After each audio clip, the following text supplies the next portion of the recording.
ஓம் சாய்ராம். என் அன்பு குழந்தையே, என்னுடைய வாழ்க்கையில் எவ்வளவோ திட்டங்களை தீட்டியிருக்கிறேன்.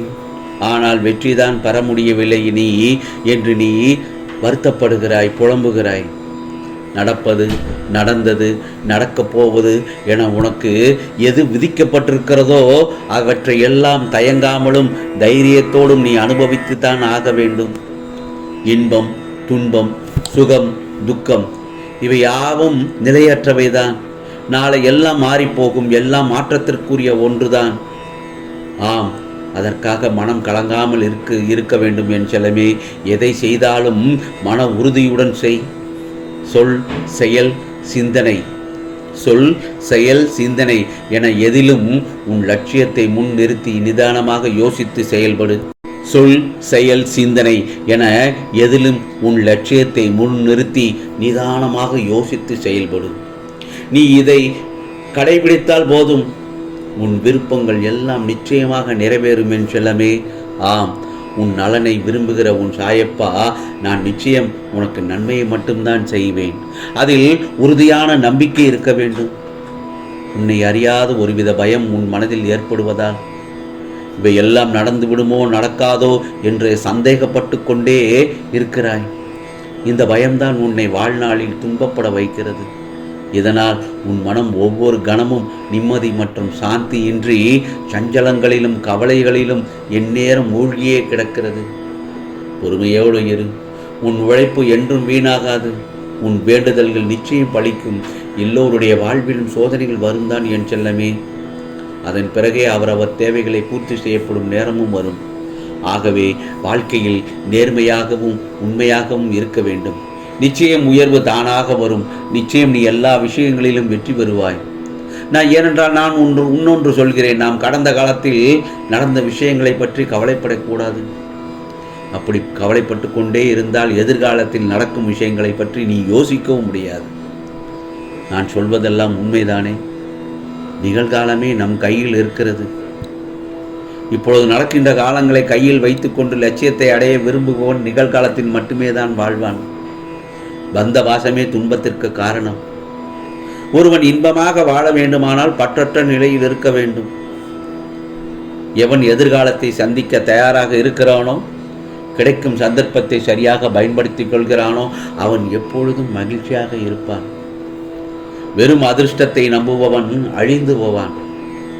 ஒரு மன்னன் தவறு செய்தால் அவன் கீழ் உள்ளவர்கள் தவறு செய்வார்கள். ஆதலால் மன்னன் ஒவ்வொரு செயலையும் நன்கு ஆலோசனை செய்ய வேண்டும்.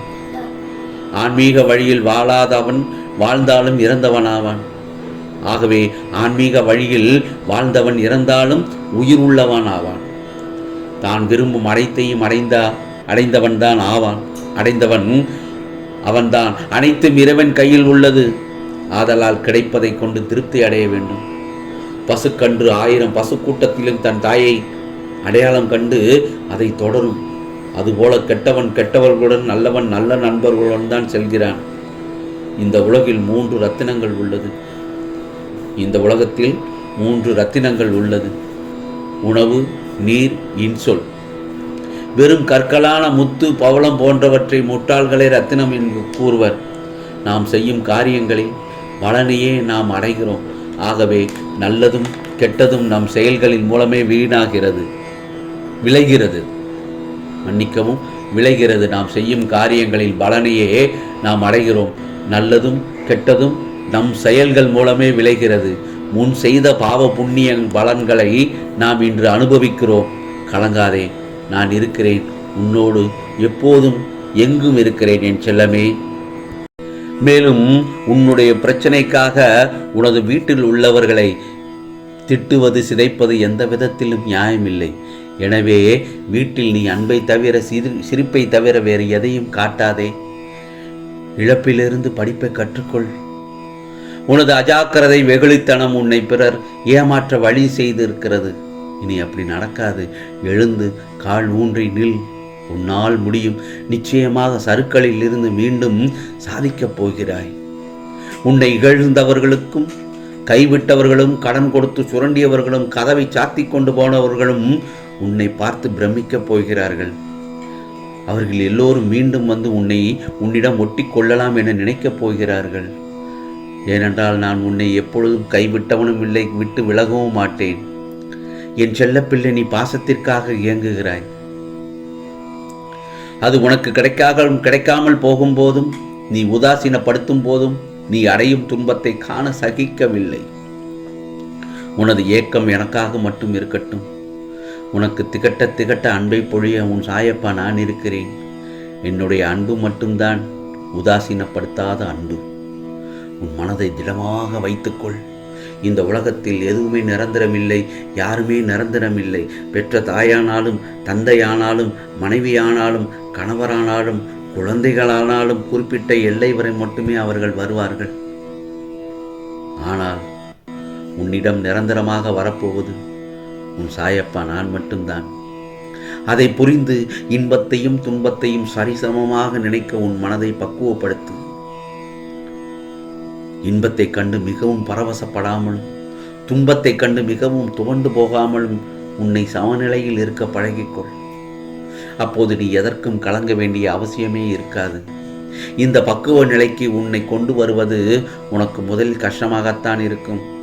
ஆனால் நீ என்னையே நினைத்து என் நாமத்தை உச்சரிக்க நீ அந்த பக்குவ நிலையை உனக்கு உணர நான் உனக்கு உணர வைப்பேன்.